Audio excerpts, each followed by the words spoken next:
Y comenzamos. Buenos días a todos. Vamos a comenzar. ¿Qué vamos a ver el día de hoy? Hoy vamos a terminar con el estudio de los teoremas fuertes de continuidad.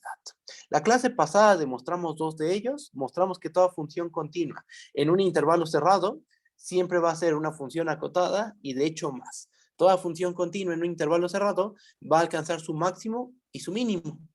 Vimos otra cosa más, vimos el tercer teorema fuerte de continuidad, que dice que si es una continua en un intervalo cerrado, A, B, por ejemplo, tal que f de A es distinto de f de B, si tú tomas un punto eta, el que sea, que se encuentre entre f de A y f de B, entonces debe haber un punto psi en tu intervalo abierto A, B, tal que ese punto psi, cuando le aplicamos la función f, va a pegarle, va a ser igual al punto eta.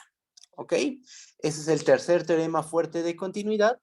Lo enunciamos, no lo probamos, bueno, sí lo probamos, pero para ello ocupamos una versión débil y esa versión débil no se probó. Bueno, falta eso. Y eso es lo que hicimos la clase pasada. ¿Qué vamos a hacer hoy? Hoy vamos a ver vamos a ver consecuencias de los tres teoremas fuertes de continuidad.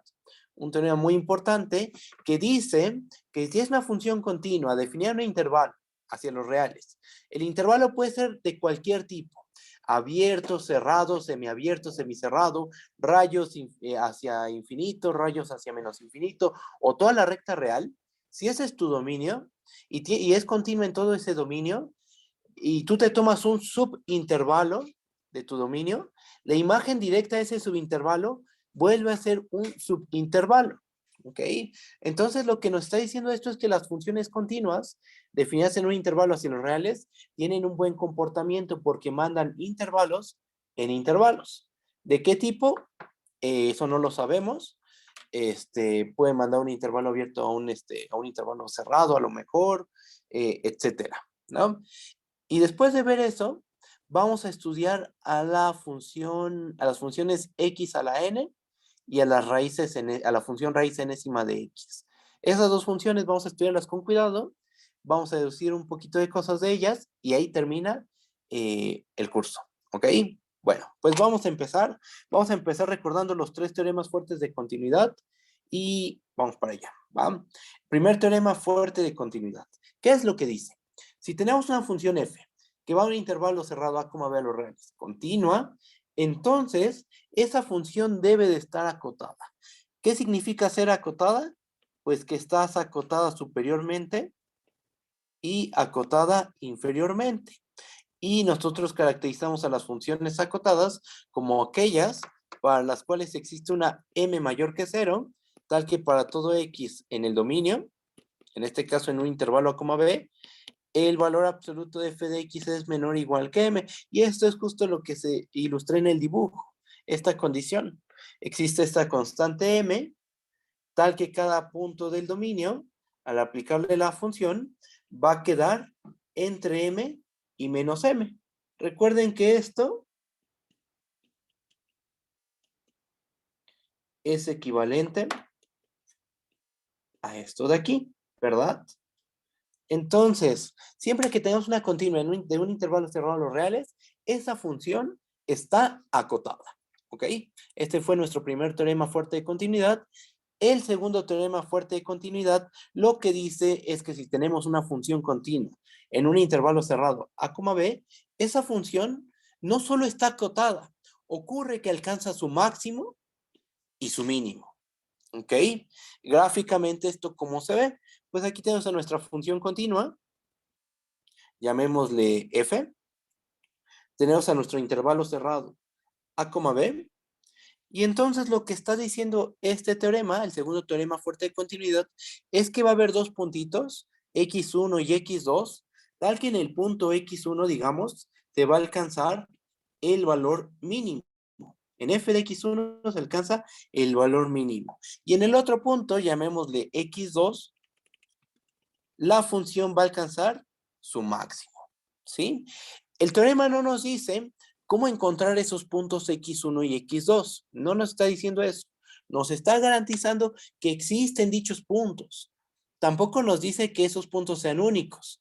Puede ser que en una infinidad de puntos se alcance el mínimo. Piensen, por ejemplo, en una función de este estilo. En de que tuviéramos esto. ¿Dónde se alcanza el mínimo? Pues en este punto, en este otro punto, en este otro punto, en este otro punto se alcanzan los mínimos, en este punto. Y bueno, si así sigue el comportamiento de la función, pues se va a alcanzar en una infinidad de puntos. Y lo mismo con el máximo. Aquí se alcanza, aquí también, etcétera, ¿no? Entonces, no nos dice que cómo encontrar los puntos donde se alcanza el máximo y el mínimo. No nos dice si esos puntos son únicos, si hay uno, dos, tres o una infinidad. Simplemente nos garantiza que existen puntos donde se alcanza el máximo y el mínimo. ¿Cómo encontrarlos? No lo sabemos. ¿Cuántos puntos hay donde se alcanza el máximo? Tampoco lo sabemos. ¿Cuántos puntos hay donde se alcanza el mínimo? Tampoco lo sabemos. Solo nos garantiza que existen dichos puntos, ¿va? Y el tercer teorema fuerte de continuidad. ¿Qué es lo que dice? Otra vez, si tenemos una función continua definida en un intervalo cerrado hacia los reales, tal que, supongamos que nuestro intervalo cerrado es el a, b, y vamos a suponer que f de a es distinto de f de b.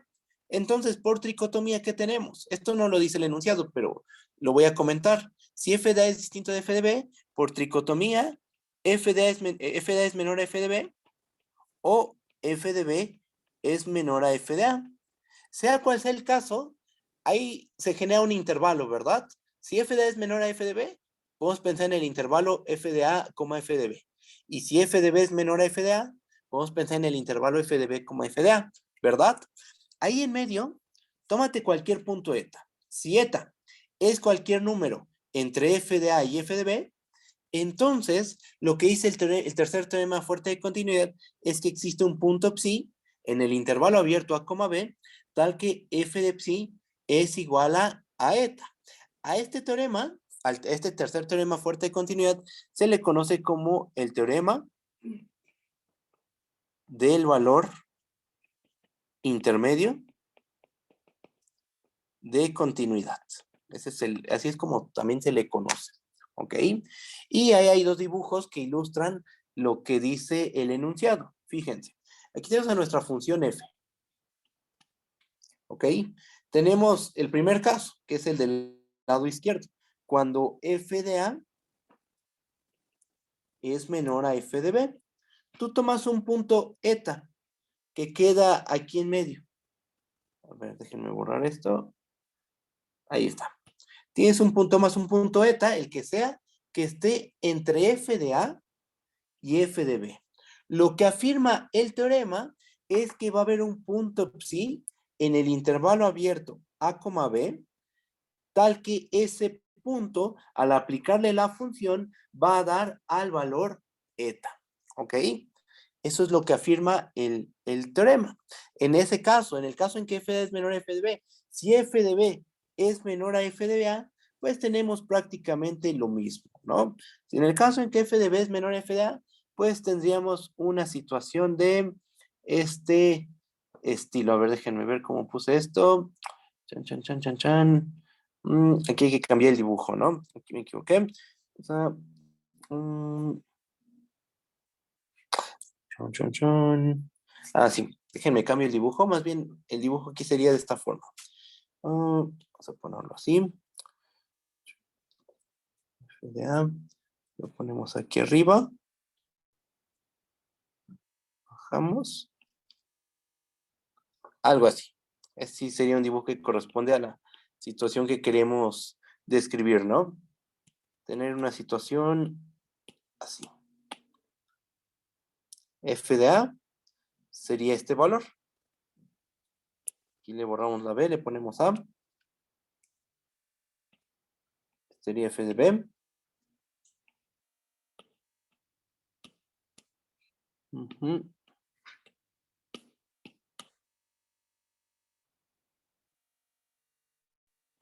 Borramos esto, borramos este. Ajá. Vamos por aquí. Y ya quedó. Ahí está. Corregí el dibujo, ¿no? Hay dos casos a considerar porque si f de es distinto de f de b, pues ¿qué puede ocurrir? que f de A es menor a f de B, que es sería este caso. ¿Okay? El otro caso es cuando f de B es menor a f de A, que es justo este caso de aquí. ¿Okay? Tú tomas un punto eta entre f de A y f de B, tomas un punto eta aquí, ¿y qué es lo que ocurre? Pues que debe haber un punto psi en el intervalo abierto a, b, que sería este puntito, tal que cuando nosotros le aplicamos la función, va a dar al valor eta. Déjenme borro este puntito, y agrego otro aquí, y ahí está, ¿no? Eso es lo que queremos ilustrar. Eso es lo que dice el teorema del valor intermedio de continuidad. ¿Estamos de acuerdo? Este teorema, con esta generalidad ya se demostró usando un teorema del valor intermedio de continuidad más débil. Ajá. Bueno, ya se probó esa parte. Y también demostramos este resultado que se sigue de usar los tres teoremas fuertes de continuidad. ¿Qué es lo que dice? Teorema. Si tenemos una función definida en un intervalo cerrado a, b a los reales, entonces la imagen directa de ese intervalo cerrado es un intervalo cerrado. O sea, tú tienes tu función continua definida en un intervalo a, b hacia los reales, continua. Tú tomas la imagen directa de tu intervalo bajo la función. Y esto que queda aquí, esa es la imagen directa del intervalo cerrado a, b. Ese conjunto va a resultar ser un intervalo. Eso es lo que está diciendo este teorema. Ya lo demostramos, ya hicimos la prueba de ese resultado. Y ahora lo que sigue es demostrar un resultado un poquito más general. Vamos a ver que si tienes una función f que está definida en un intervalo i, subconjunto de R, hacia R, continua en I y cualquier intervalo, vamos a mostrar que la imagen directa de este intervalo va a ser un intervalo. ¿Ok? Eso es lo que vamos a demostrar. ¿Qué clase de intervalo va a ser? No lo sabemos. Puede darte un intervalo un abierto, intervalo cerrado, un abierto, semicerrado. Incluso podría darte un intervalo degenerado. ¿Cuáles son los intervalos degenerados? Son los de este estilo. Este es un intervalo degenerado, ¿no? En realidad este conjunto es un puntito. Es el conjunto que tiene como único elemento A, porque este intervalo, ¿cuál es? Son todos los números reales que quedan entre A y A. ¿Quiénes son? ¿Quién es el único punto que satisface eso? El mismo punto A. Podría ocurrir que eso nos dé también, por ejemplo, una función constante. Cuando cuando tomas su imagen directa, ¿cuál es la imagen de una función constante? Pues solo la constante. Entonces te da un puntito, pero puedes pensar como el intervalo, la constante, coma la constante. ¿Ok? Bueno, pero ahorita los discutimos con más cuidado, ¿no? Ahorita lo enuncié rápidamente para que sepan qué es lo que tenemos que hacer. Y antes de hacer la demostración y enunciarlo de manera formal, necesito dar una definición muy, muy general de lo que es un intervalo. Esta definición no la hemos visto. Esta definición es nueva. Esta definición abarca, como vamos a ver más adelante, todos los posibles casos de un intervalo. Fíjense, va la definición. Como dice aquí, ¿no? Antes de continuar, vamos a dar la definición general de intervalo. ¿Qué es lo que dice? Definición. Sea I subconjunto de R. Decimos que I es un intervalo si pasa lo siguiente. Si para cualesquiera XY puntos del conjunto I con X menor que Y. Si Z es un número real tal que X es menor a Z menor a Y, entonces Z pertenece en I. Fíjense lo que dice el enunciado. Tú tomas dos puntos de tu conjunto I. Aquí están. Sin pérdida de generalidad, vamos a suponer que X es menor que Y. ¿Ok? Tú tomas dos puntos distintos, uno menor que el otro, supongamos X menor que Y, y entonces, para que esa cosa sea un intervalo, debe pasar lo siguiente. Si tomas un número real, Z, que se queda entre X y Y, entonces ese punto Z forzosamente debe de pertenecer al conjunto I. O sea, tú sabes que X está en Y, que Y está en Y. Lo que dice esta definición es que si tomas un punto Z que esté en medio, ese punto Z debe forzosamente de pertenecer al conjunto I. Y si tu conjunto satisface esto, entonces le vamos a llamar intervalo. Así, simplemente intervalo. Y es un intervalo si satisface todo esto que acabo de decir. ¿Cómo lo ven? ¿Sí está bien? ¿Hay dudas? Estamos de acuerdo que los intervalos que conocemos nosotros, los usuales, realmente satisfacen esta definición. Por ejemplo, piensen en un intervalo abierto, el A, B. ¿El A, B quién es? Pues es el conjunto de X es en R, tales que A es menor a X y X menor a B, ¿no? Ese intervalo abierto, fíjense que satisface esta definición. ¿Por qué? Porque tú tómate dos puntitos dentro del intervalo abierto. Toma X y Y en el intervalo abierto a, B, con X menor que Y. Y tomemos un punto Z en R, tal que X menor a Z menor a Y. Fíjense lo que tenemos. Como X está en el abierto a, B y Y está en el abierto a, B, entonces tenemos esta cadena de desigualdades. A es menor a X. X es menor a Z por hipótesis. Z es menor a Y. Y Y es menor a B. ¿Qué le pasó a Z? Pues queda entre A y B. O sea, terminamos concluyendo que Z está en el abierto a, B. Y entonces, esto es un intervalo según esta definición que acabamos de dar. ¿Ok? Entonces, bueno, este es un ejemplo nada más, pero podríamos verlo con intervalos cerrados, intervalos semiabiertos, semicerrados, rayos, toda la recta real, todos esos conjuntos entrarían en nuestra definición muy general de intervalo. Entonces, aquí la duda que surge, o la pregunta que surge de forma natural, es si esta definición generaliza a la definición que dimos de intervalo al principio del curso. Nosotros al principio del curso definimos qué es un intervalo abierto, un intervalo cerrado, un intervalo semiabierto, semicerrado, los rayos. Entonces la pregunta que surge de manera natural es si esta definición abarca más conjuntos, o sea, si considera más conjuntos que la definición que se dio al principio de intervalo cerrado, abierto, rayos, y la respuesta es que no, no considera más casos. Lo único que hace es caracterizar a los intervalos, ¿ok? A todos los intervalos los caracteriza vía esta condición, ¿ok?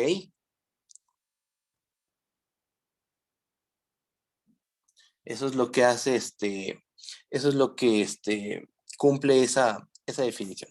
¿Bajo? Entonces, bueno, eso lo vamos a escribir en un teorema. ¿Qué es lo que dice el teorema?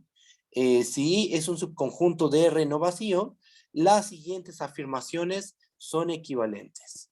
Inciso 1. Y es un intervalo, según nuestra definición que acabamos de dar ahorita, esta. Inciso 2. Y es alguno de los siguientes conjuntos. O el intervalo abierto a, B, el intervalo cerrado a, B, un intervalo semi-abierto, ya sea por la izquierda o por la derecha, un rayo abierto que va a infinito, un rayo abierto que va a menos infinito, un rayo cerrado que va a infinito, un rayo cerrado que va a menos infinito, o toda la recta real. ¿Esto qué nos está diciendo? Que esta definición que dimos de intervalo considera únicamente los intervalos que ya conocemos, porque si un conjunto I satisface la definición de intervalo, lo que está diciendo este teorema es que los únicos posibles conjuntos, los únicos conjuntos que satisfacen esta definición son los intervalos usuales, los que ya habíamos definido antes, ¿ok? Entonces, ese teorema caracteriza los intervalos vía una propiedad. Ya no tienes que definir intervalo por intervalo. Se define el intervalo abierto de tal forma. Los intervalos cerrados de esta otra forma. No. Mediante una propiedad estás caracterizando a todos los posibles intervalos, que es esta propiedad de aquí arriba. ¿Ok? La prueba de este resultado no se hace en un curso de cálculo 1. Esa prueba se hace en cálculo 3 cuando se estudia la topología en Rn. Pero vale la pena comentar que esta prueba sí se puede hacer en cálculo 1. O sea, sí tenemos la herramienta para poder hacer esta demostración en cálculo 1, pero queda mucho mejor. O sea, realmente esta prueba es, o sea, queda más clara si se ve en el curso de cálculo 3, porque ahí introduces los conceptos de conexidad, conjuntos abiertos, conjuntos cerrados, y con esos conceptos es mucho más sencillo hacer la demostración de esta equivalencia. Si ahorita nosotros la hacemos, de que queda bien, eso es un hecho, pero va a quedar con muchos truquitos ahí intermedios. Habría muchos trucos y no queda tan natural la prueba en este instante del curso. Bueno, en este curso, cálculo 1. En cálculo 3 se entiende perfectamente, ¿vale? Entonces su prueba se omite, vamos a creer que se vale este resultado y lo vamos a ocupar para nuestro siguiente teorema. Si hay alguna duda, díganme, por favor, ¿vale? Bajo.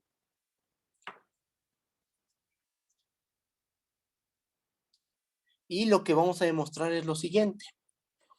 El teorema que les había comentado hace rato, ¿va? Si tenemos una función f, definida en un intervalo i, subconjunto de R en R, continua en el conjunto i, con i un intervalo, donde un intervalo es lo que definimos apenas, según la definición que dimos apenas, si j es un subconjunto de i intervalo, entonces la imagen directa de j bajo f va a ser un intervalo. ¿Ok? Entonces, ¿qué es lo que dice el teorema? Tú tienes una función, vamos a ver el dibujo. Tú tienes una función continua definida en un intervalo. Tienes que tu función continua está definida en un intervalo. Te tomas un subintervalo de tu intervalo i, dominio, ¿ok? Te tomas un conjunto j, el cual es un intervalo, tomas su imagen directa,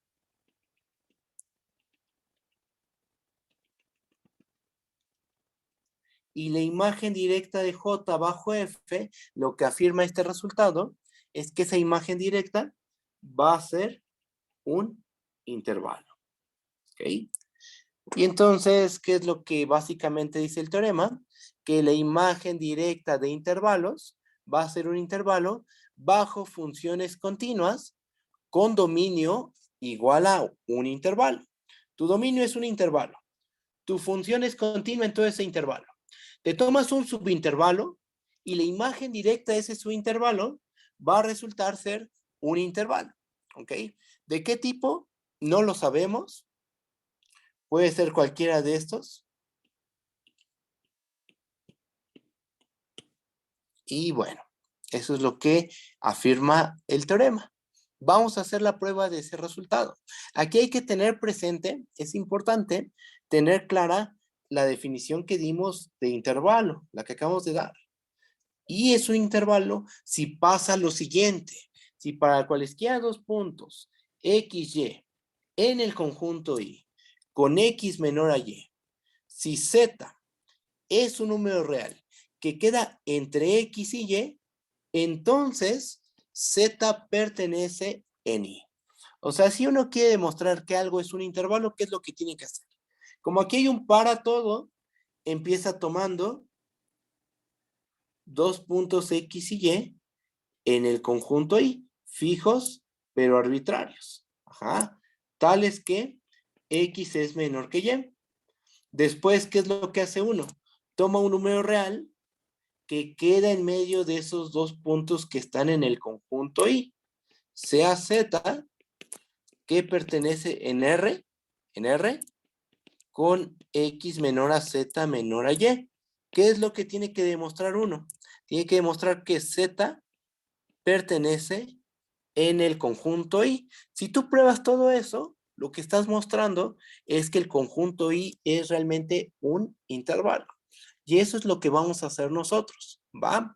Cualquier duda, díganme, por favor, ¿vale? Bajamos.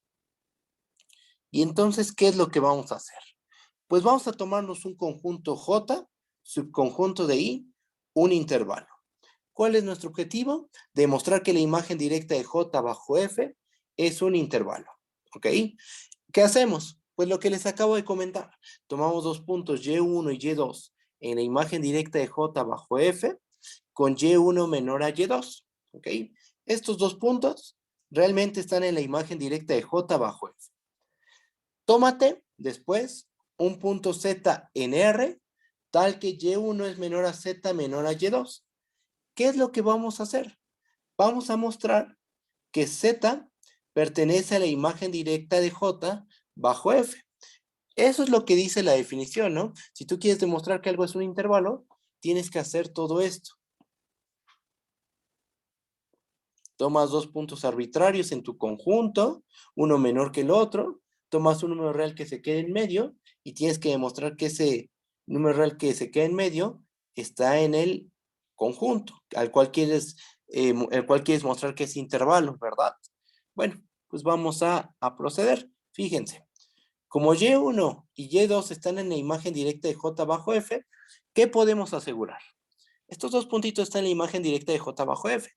¿Qué podemos decir? Pues que existen puntos X1 y X2 en J, tales que Y1 es igual a F de X1 y Y2 es igual a F de X2. Nota lo siguiente, nota que X1 debe ser distinto de X2, ya que Y1 es igual a Y2. ¿Sí queda claro eso? ¿Está claro que X1 debe ser distinto de X2? ¿Eso cómo lo podemos mostrar? Pues, ¿qué pasa si X1 fuera igual a X2? ¿Qué pasa si este X1 resulta ser igual a X2? ¿Qué pasa cuando aplicamos la F? Pues como son el mismo punto, van a tener la misma imagen, ¿verdad?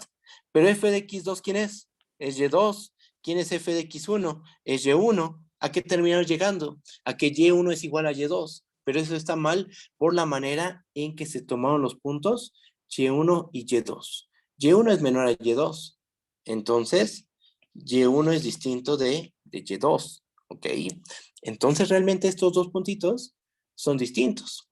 Y por tricotomía, por ser distintos, entonces X1 es menor a X2 o X2 es menor a X1, ¿verdad? Podemos suponer que X1 es menor a X2. El otro caso, cuando X2 es menor a X1, es análogo y lo vamos a omitir. Se sigue el mismo procedimiento. Entonces solo vamos a resolver un caso. ¿Cuál? Cuando X1 es menor a X2. Ya que cuando X2 es menor a X1 se procede de la misma forma. ¿Vale? Entonces, vamos a suponer que X1 es menor a X2. Como J es un intervalo, por hipótesis J es un intervalo. X1 y X2 están en J. Ajá. Y X1 es menor a X2.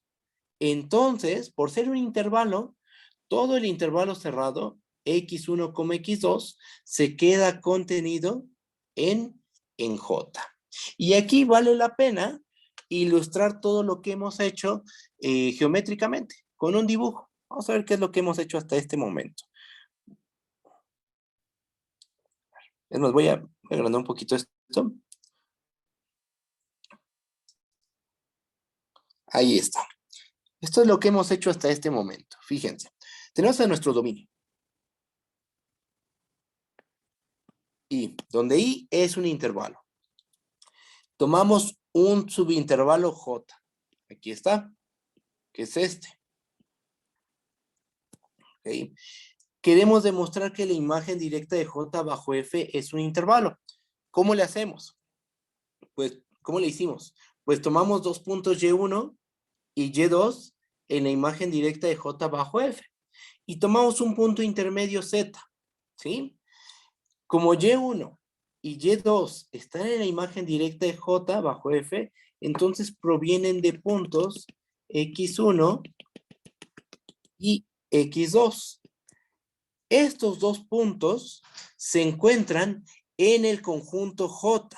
Y como J es un intervalo, cualquier punto que quede aquí en medio va a formar parte del conjunto J. Dicho de otra forma, este intervalo cerrado, el x1, x2, se queda completamente contenido en J. ¿Sí me entienden? ¿Sí está bien o hay dudas? ¿Qué es lo que sigue? Pues se supone la f, la función f, es continua en todo este intervalo, en el intervalo i. El intervalo x1, x2, como se ve en el dibujo, se queda contenido en j y también se queda contenido en i. Entonces, si tu f es continua en este intervalo grandote, pues con mayor razón va a ser continua en este intervalo chiquitito. O sea, va a ser continua en el intervalo cerrado x1, x2. Y bueno, vamos a usar la continuidad en ese intervalo y el teorema del valor intermedio. Eso es lo que sigue, ¿va? Pero bueno, vamos a formalizar todo esto que acabo de decir. Agrando la pantalla, ahí está. Más bien, regreso al tamaño normal y vamos a hacer el siguiente argumento. Fíjense. ¿Qué es lo que les había dicho? Como f es continuo en i y el intervalo cerrado x1, x2 se queda contenido en j y se queda contenido en i, entonces, si eres continuo en el intervalo grandote, pues con mayor razón eres continuo en el intervalo chiquito. Entonces, f es continua en el intervalo x1, x2. Pero aquí nota lo siguiente. Ya estamos en un intervalo cerrado y sabemos que se satisfacen en un intervalo cerrado los primeros tres teoremas fuertes de continuidad. Alcanza su máximo y su mínimo, es acotada y teorema del valor intermedio. Este último es el que vamos a utilizar. Fíjense. F de x1, ¿cuánto vale? Vale y1. Y1 es menor que z, así se tomó z, se tomó en medio de y1 y y2. Y2 es igual a f de x2. Entonces, ¿qué es lo que tenemos? Tenemos que en los extremos de este intervalo, la función toma estos valores, f de x1, f de x2, y estamos tomando en medio un valor, estamos tomando un valor intermedio entre f de x1 y f de x2, y la función es continua en este intervalo cerrado. ¿Qué podemos hacer? Pues aplicar el teorema del valor intermedio de continuidad. ¿Ok? ¿Qué nos garantiza?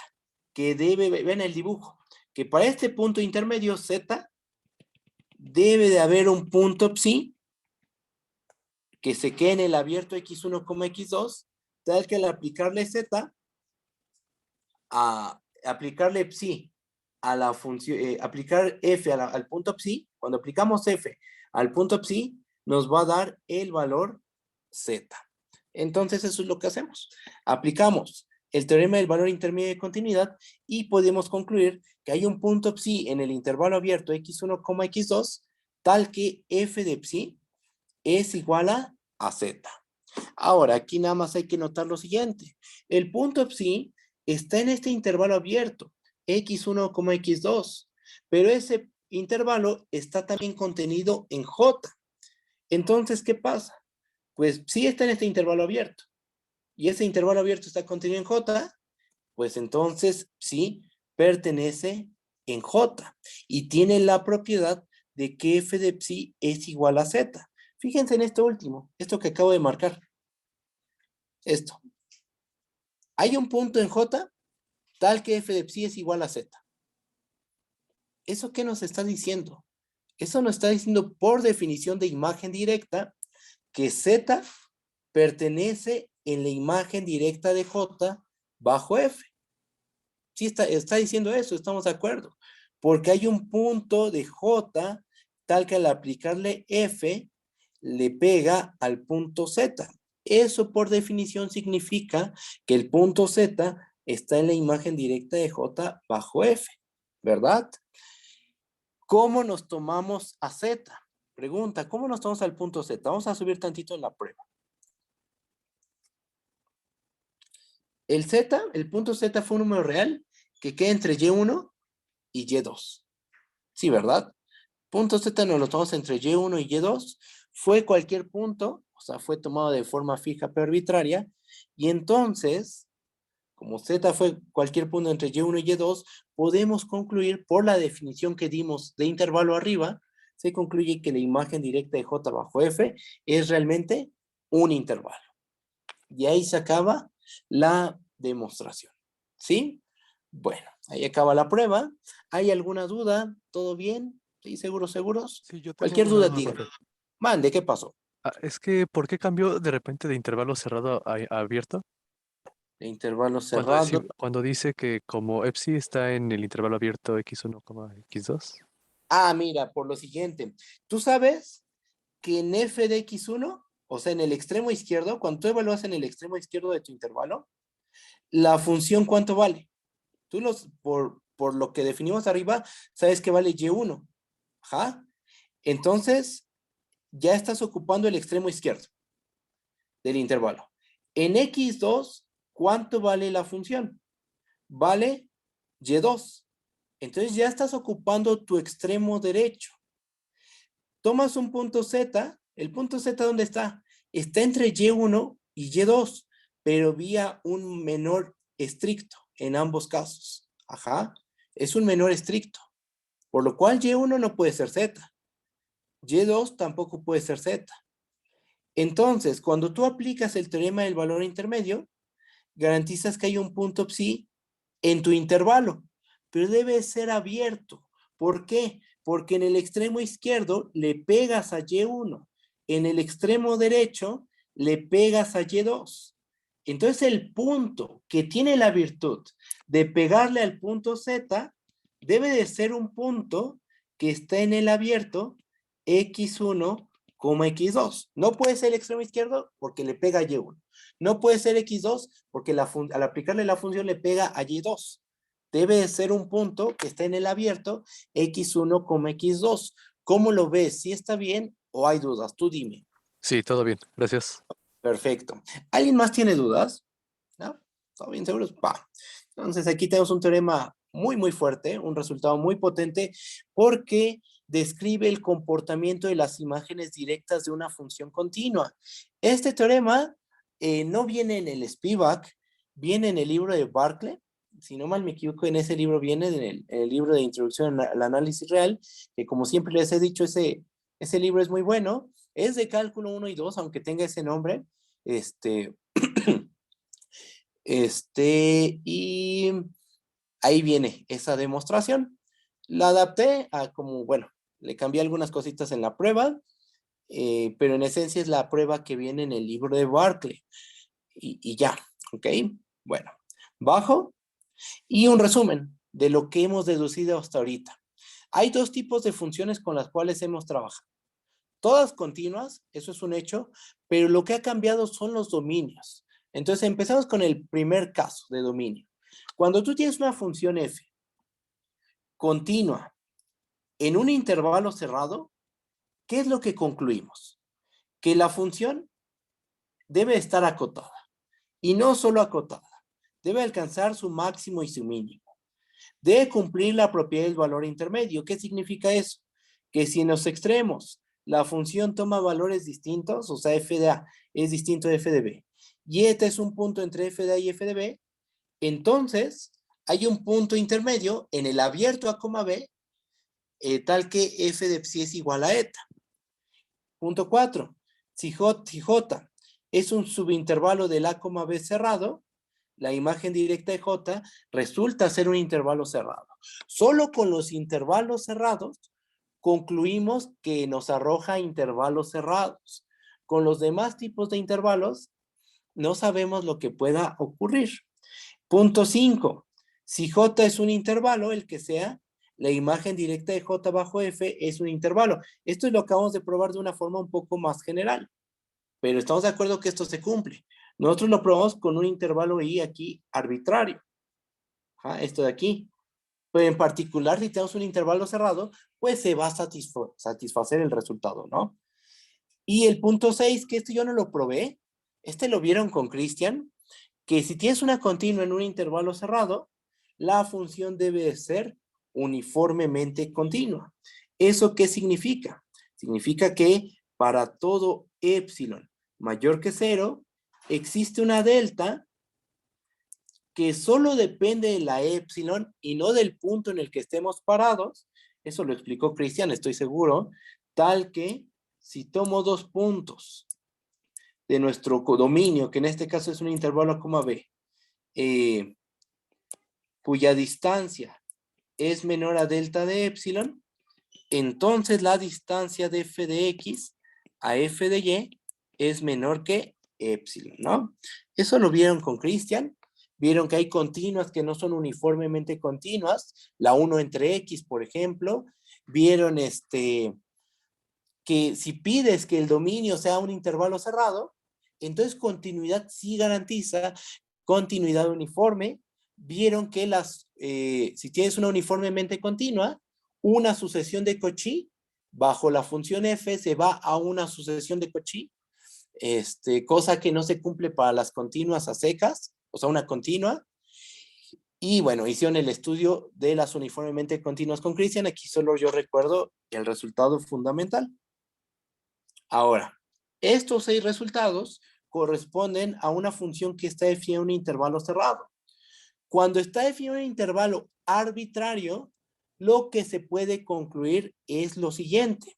Si tenemos una función f, definida en un intervalo i, subconjunto de R en R, continuo en i, con i un intervalo, y puede ser cualquier tipo de intervalo, el que sea, abierto, cerrado, semiabierto, semicerrado, rayos, toda la recta real, bajo esas condiciones, lo que probamos es que si tomamos un subintervalo de i, la imagen directa de ese subintervalo va a ser un intervalo. O sea, las funciones continuas definidas en un intervalo mandan intervalos e intervalos. ¿Ok? Eso es lo que dice. Esto es lo que acabamos de probar. ¿Verdad? Y esto resume todo lo que hicimos en estas últimas 2 clases. En la clase pasada y lo que estamos haciendo en este momento. ¿Qué es lo que hacen estos teoremas? Pues nos describen el comportamiento de la función. Cuando tienes un dominio bonito, un intervalo, la función, y es continua tu función, entonces la función va a tener un buen comportamiento. Alcanza máximo, mínimo, es acotada, por supuesto, se cumple la propiedad del valor intermedio, manda subintervalos en subintervalos. Si sabes que tu subintervalo es cerrado, su imagen directa va a ser un intervalo cerrado, hay continuidad uniforme, etcétera. ¿Ok? Bueno, con eso se acaba el estudio de las funciones continuas y lo último que vamos a hacer es ver una aplicación de los teoremas fuertes de continuidad. Hace mucho tiempo, hace muchísimo tiempo, nosotros estudiamos a las funciones x a la n y a las raíces enésimas. De esas funciones, yo les dije que dado un número mayor o igual que 0, piensen en la raíz cuadrada. Vamos a tomar una n adecuada. Toma n igual a 2. Toma la raíz cuadrada. Yo les comenté que todo número mayor o igual que 0 siempre va a tener raíz cuadrada, pero que eso lo podíamos demostrar hasta que viéramos este tema, el de los teoremas fuertes de continuidad.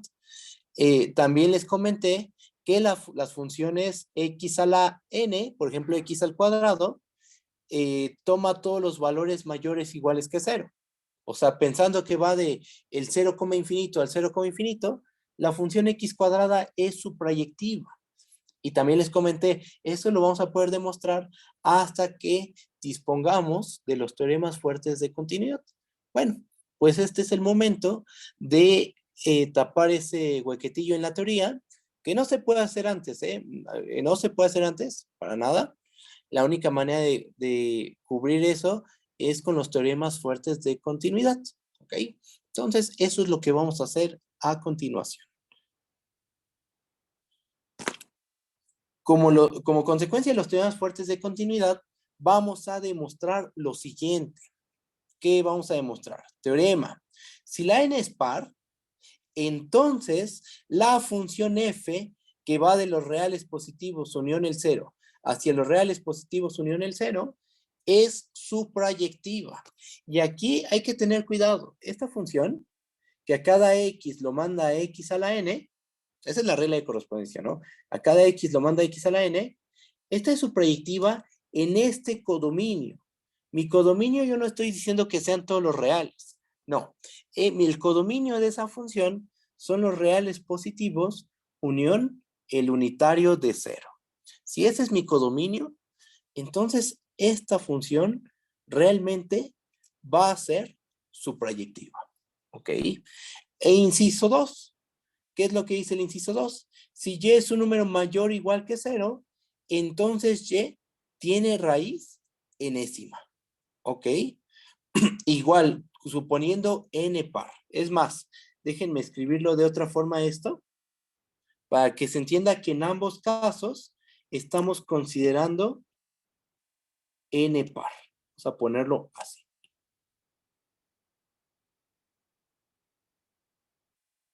Bajamos esto un poquitito. Ahí está. Bajamos otro poquito también. Yo creo que por aquí está bien. Borramos esto. Y aquí ponemos la función.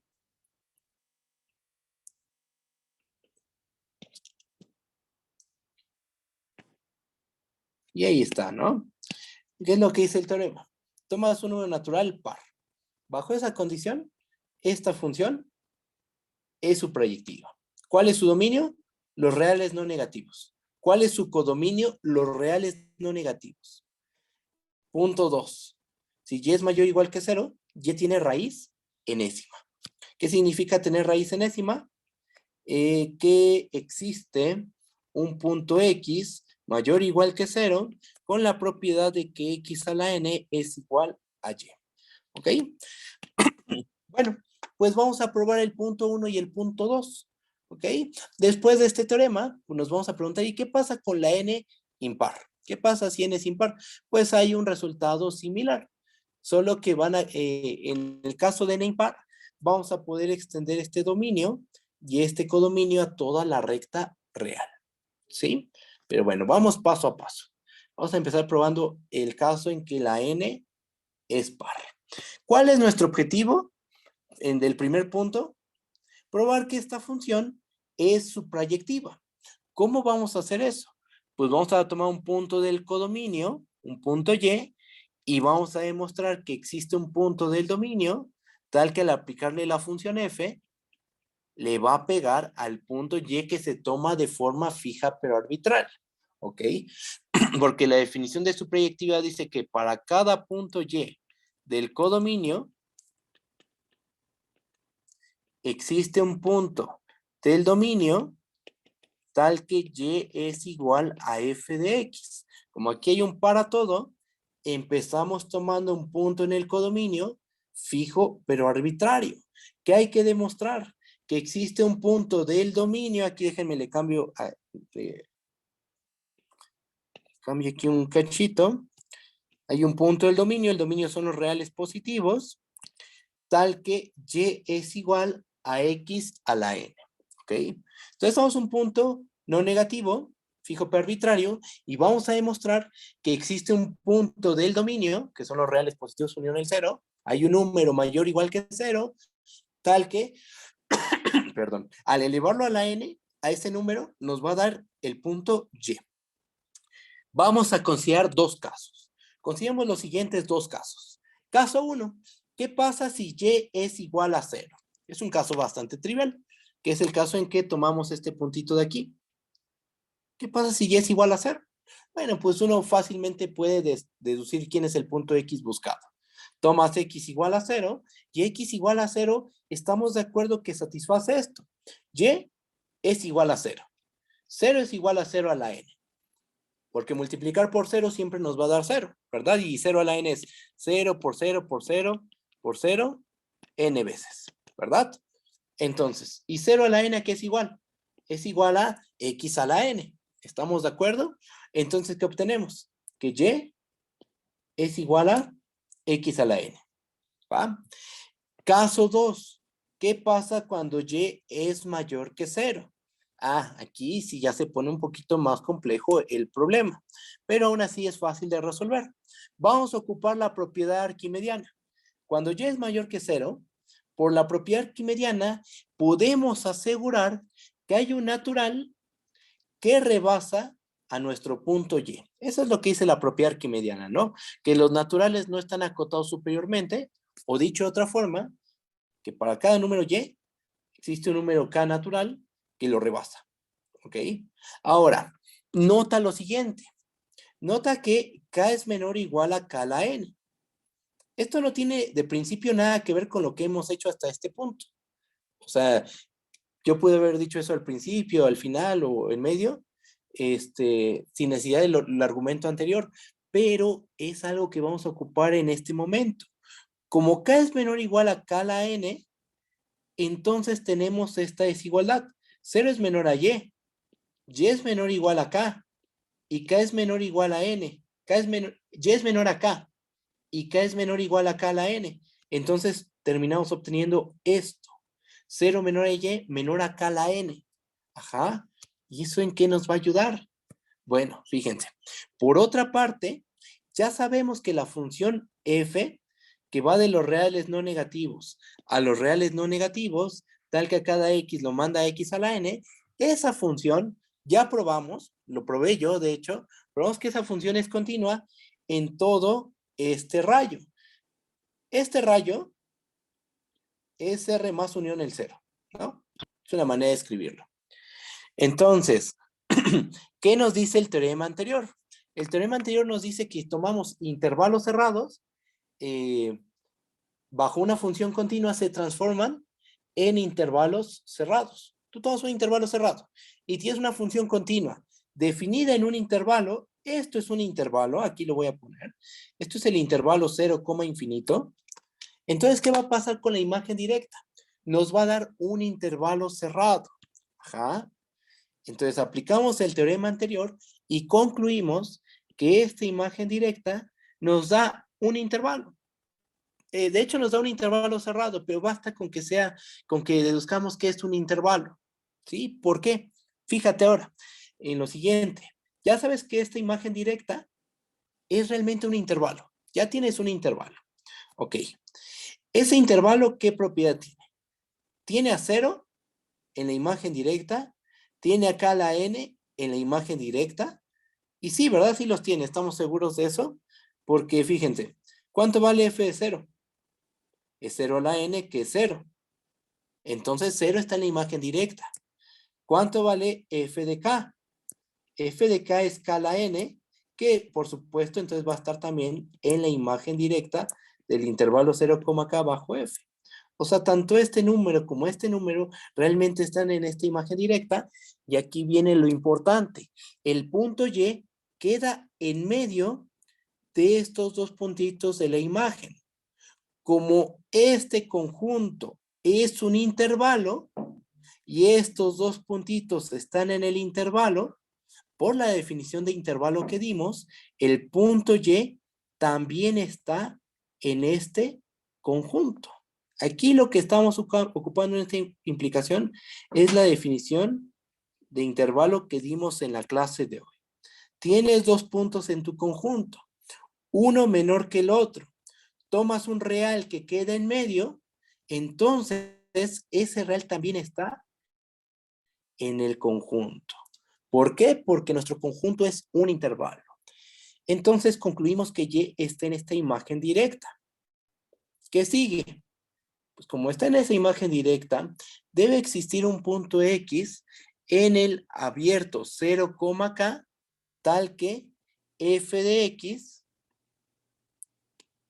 voy a escribirlo paso a paso, tal que f de X es igual a Y.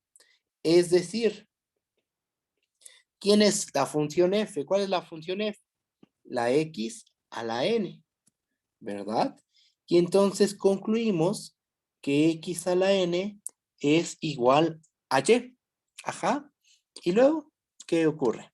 ¿Qué pasó? ¿Ya acabamos? Sí, ¿verdad? Porque empezamos tomando un número Y en los reales positivos unión el cero fijo para arbitrario. Terminamos demostrando que hay un número real no negativo en que se marque.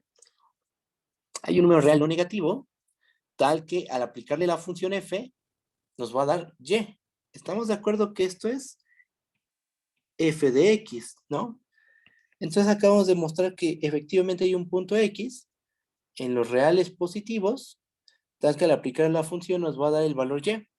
Y fue tomado de forma fija para arbitraria, se concluye que la función f es realmente su proyectiva. Y hasta este punto de la teoría es cuando se logra justificar que la función x a la n con n par toma todos los valores no negativos. O dicho de otra forma, esta función con este codominio, fíjense qué codominio tenemos. Los reales positivos unieron el cero. Con ese codominio, esta función es su proyectiva. O sea, lo que está diciendo esto es que las funciones x a la n con n par alcanzan todos los valores no negativos. ¿Va? ¿Sí se entiende? ¿Sí está bien o hay dudas? Ustedes díganme. ¿Todo bien? ¿Seguros? Bueno, ¿bajo? Si hay dudas me dicen. Y el punto 2. El punto 2, ¿qué es lo que dice? El punto 2 dice que si y es mayor o igual que 0, entonces y tiene una raíz enésima. Estamos en el caso de n par. ¿Sí? Entonces lo que dice este resultado es que si y es mayor o igual que 0, entonces y tiene raíz enésima. Es decir, vamos a mostrar que existe un número x mayor o igual que 0, tal que x a la n es igual a y. Pero esto es lo mismo a la subproyectividad de esta función. En el fondo, son lo mismo. Ahorita van a ver por qué. Voy a bajar. Fíjense el argumento que vamos a hacer. Como y es mayor o igual que 0, tomas un y mayor o igual que 0. Queremos ver que tiene raíz enésima. Bueno, aquí hagamos lo siguiente. La f, la que definimos arriba, que va de los reales no negativos a los reales no negativos, tal que a cada x lo manda x a la n, esta es su proyectiva por lo que ya acabamos de ver, ¿verdad? Entonces debe existir un real no negativo tal que y es igual a f de x. O dicho de otra forma, debe existir un real no negativo tal que y es igual a x a la n.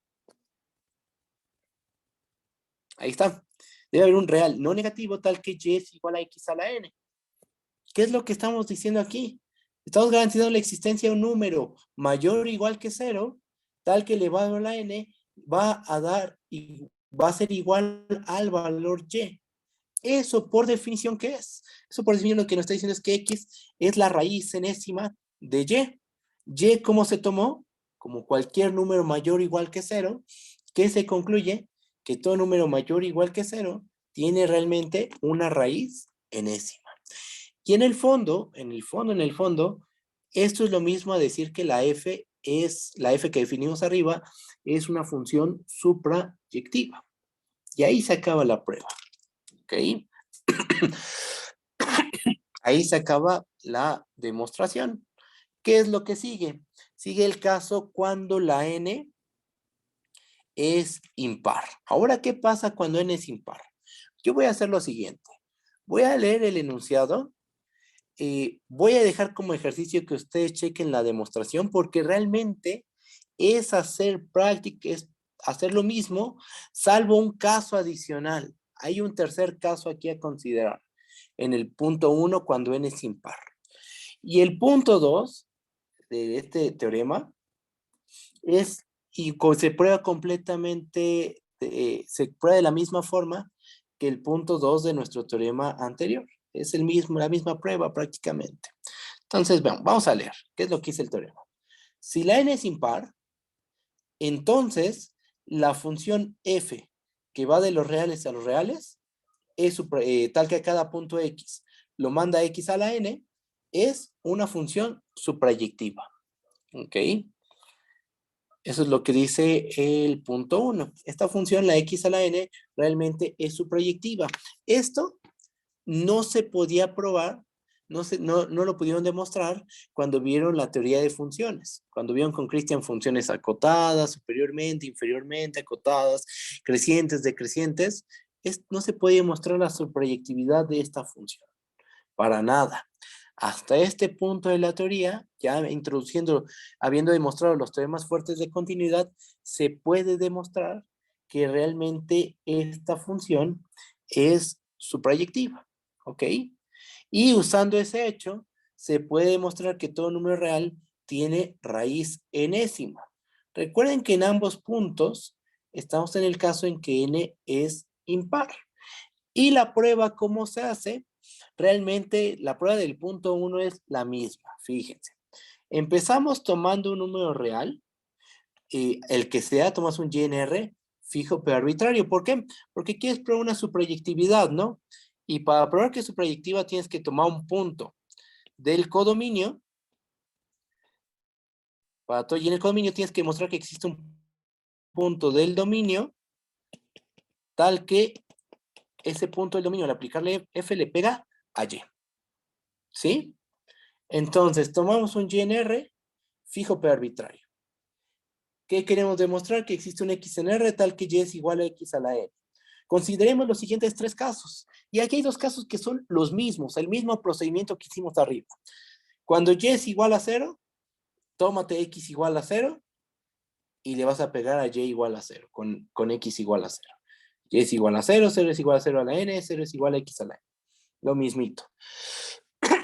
Si Y resulta ser mayor que 0, el mismo procedimiento. La única diferencia es que ahora tu función va de los reales a los reales. Pero es una X a la N. Ajá, y la N es impar. Pero las técnicas que se usan, propiedad arquimediana y todo, eso que ocupé es completamente análogo. ¿Cuál sería el otro caso? ¿Qué pasa si la Y es menor que 0? Ah, bueno, a ver, ¿qué pasa si Y es menor que 0? Aquí viene un truco. Realmente el caso en que Y es menor que 0 se resuelve con el caso en que Y es mayor que 0. Si tomas una Y menor que 0, ¿cómo es menos Y? Es mayor que 0. Por el punto 2, el de aquí, este punto 2, el caso en que Y es mayor que 0, tú sabes que existe un número mayor que 0, tal que menos Y es igual a X a la N. Y aquí se hace un truquito algebraico. Notas que Y es igual a menos X a la N. Como la N es impar, podemos hacer lo siguiente. Esto es igual a menos 1 a la N. Este menos, lo puedes pensar como menos 1 a la N. X a la N lo dejas igual. Propiedades de los exponentes, tienen exponente común. Esto se vuelve menos X a la N. Y entonces Y resulta ser igual a menos X a la N. O sea, hay un punto del dominio que le pega al punto Y. ¿Qué punto del dominio? Menos X. Sea cual sea el caso, si Y es igual a 0, si Y es mayor a 0, o si Y es menor que 0, ocurre que F de... hay un puntito que le va a pegar a Y. Ajá, y entonces se concluye que la F es suprayectiva. ¿Sí me entienden? ¿Sí está bien? Lo expliqué muy rápido porque a mí lo que me gustaría que hicieran es que le den una checada por su cuenta, que estudien la prueba, que vean el argumento que se hace para que practiquen, ajá, lo que se hizo en la demostración pasada, en esta demostración, por eso lo dije tan rápido ahorita, ¿va? Y faltaría el punto 2, que es probar que todo número real tiene raíz enésima impar. Pero sí no lo comento porque van a usar lo mismo que van a hacer lo mismo que en el caso de n par. Mismo procedimiento, lo mismito. Así que ustedes chequenlo, ¿va? Es lo mismo. Practíquenlo, practiquen, lean la prueba, traten de hacerla ustedes mismos. Primero traten de hacerlo ustedes mismos, después si no sale, lean la prueba, comparen lo que hicieron con lo que yo hice y ya, ¿va? Entonces, conclusión de esto, conclusión de todo esto bajo. La conclusión es la siguiente. Fíjense, hasta este punto de la teoría, logramos justificar que estas funciones son con este dominio y este codominio son suprayectivas, ¿ok? Ahí va. En el caso en que n es par, la función x a la n, pensando que va del 0, infinito al 0, infinito, satisface lo siguiente. Es suprayectiva. Es lo que acabamos de probar. Es suprayectiva considerando este codominio, ¿va? Si pensamos en todos los reales, entonces no, porque todos estos valores seguritos son mayores iguales que 0 por ser n par. Lo que no sabíamos es que si cubría a todos los números mayores iguales que cero, si la imagen era todos los reales no negativos. Bueno, ahorita ya lo probamos. Con Christian probaron que con este dominio son estrictamente crecientes estas funciones. Conmigo probaron que estas funciones son continuas. Todas estas funciones son continuas. Y aparte, la inversa, que va del 0, infinito al 0, infinito, es continua también en todo el 0, infinito. ¿Cuál es la inversa? La que a cada punto X lo manda a raíz enésima de X. Y aquí podemos agregar otro punto más. F a la menos 1 es estrictamente creciente. ¿Qué es algo que probaron con Christian? Con Christian probaron que si tiene una función estrictamente creciente, entonces la inversa existe y es estrictamente creciente también. Esto ya lo demostraron con Christian en algún momento. Y como esta es estrictamente creciente, la f es estrictamente creciente, pues f a la menos 1 también va a ser estrictamente creciente. ¿Ok? Bajo. ¿Y qué es lo que pasa con n impar? Pues prácticamente lo mismo, pero los dominios y el dominio y codominio cambia. Con n impar, podemos pensar que va de los reales a los reales, tal que cada x lo manda x a la n. ¿Qué satisface? Pues es su proyectiva, ya lo vimos. Es estrictamente creciente, eso lo vieron con Christian. Es continua en todo R, esto yo lo demostré en general para cualquier n. La inversa existe y es continua en todo R. ¿Cuál es la inversa? Pues que a cada x lo mande a raíz enésima de x, ¿no? Y por último, el punto 5 que voy a agregar aquí. F a la menos 1 es estrictamente creciente. ¿Ok? Y entonces, hasta este punto en la teoría se lograron justificar varias cositas acerca de las funciones x a la n. ¿Ok? Y bueno, con esto terminamos el tema de continuidad y continuidad uniforme y con esto termina el curso de cálculo 1. La verdad para mí fue padrísimo darles clase. Me hubiera gustado que la gente no se diera de baja, que siguieran, que se esforzaran, porque al final hay muchas opciones para subir calificación. A lo mejor en el momento, esto se los digo para que no les pasen semestres, en los semestres que siguen. A lo mejor no van a cursar conmigo el siguiente curso de cálculo, a lo mejor se quieren ir con otro maestro y es válido, está bien. Pero aquí el punto es no desanimarse nunca. Siempre hay opciones para subir calificación. La mayoría de los profesores siempre, nunca van a creer que la gente repruebe para nada. Siempre buscamos que pasen, pero claro que debe haber un poco de trabajo, esfuerzo. Entonces, bueno, yo trato de darles todas las opciones para poder, muchas opciones para que puedan subir de calificación. Pero bueno, a veces uno se desanima, siente que no va avanzando, cuesta trabajo, por supuesto que cuesta mucho trabajo, pero siempre hay que esforzarse mucho y darle con todo y estar tranquilos, estar muy, muy tranquilos con lo que uno hace. Si repruebas un examen no pasa nada, tranquilo, todo está bien. Así es esto en la carrera, yo reprobé un montón de veces. Sí sufrí, sí, y sí sentía muy feo, pero hay que trabajar y con calma hacer las cosas y todo va a ir saliendo muy, muy, muy bien, ¿vale? Me dio mucho gusto trabajar con ustedes. Espero que el curso haya sido de su agrado. Este, ¿Qué más? Me gustan, pues ojalá y me puedan ahí en el Classroom hacer un comentario, una observación, si les gustó la clase, si no, qué no les gustó. También si algo no les gustó, es válido. Y o sea, yo no me voy a enojar para nada. A mí, me encanta que me hagan observaciones, comentarios, porque es la manera en que uno va haciendo las cosas mejor. A lo mejor yo creo que algo estoy haciendo bien, ¿no? Y a lo mejor alguien me dice, no, pues es que yo siento que podrías hacer las cosas de esta manera y de esta manera quedan mejor. Yo lo puedo pensar y decir, no, pues si tienes razón o no sé, o sea, siempre la crítica es buena, siempre es bueno porque uno mejora. Entonces, ojalá y pudieran ahí ponerme un comentario, decirme si les gustó, qué no les gustó, para uno hacer mejor las cosas. Y pues ya, muchas gracias por todo. Yo creo que hasta aquí le dejamos. Y quien esté interesado en tomar el curso de Cálculo 2, pues adelante. Son bienvenidos, sean oyentes, recursadores, como ustedes quieran. Van a ser bienvenidos al curso de Cálculo 2. El único detalle es que ya son 300 personas las que quieren tomar el curso y no sé si esa cantidad ya sea una, 200, 210, 215 está bien. 230, pero 300 personas, no sé qué vaya a pasar con Zoom. Admite hasta 300, si no mal me equivoco, 250. Entonces, yo pedí cupo para 210 alumnos, eso está bien. Pero para 300 no sé si se pueda. Voy a checarlo, voy a ver y voy a hacer todo lo posible por admitir la mayor cantidad de personas, ¿vale?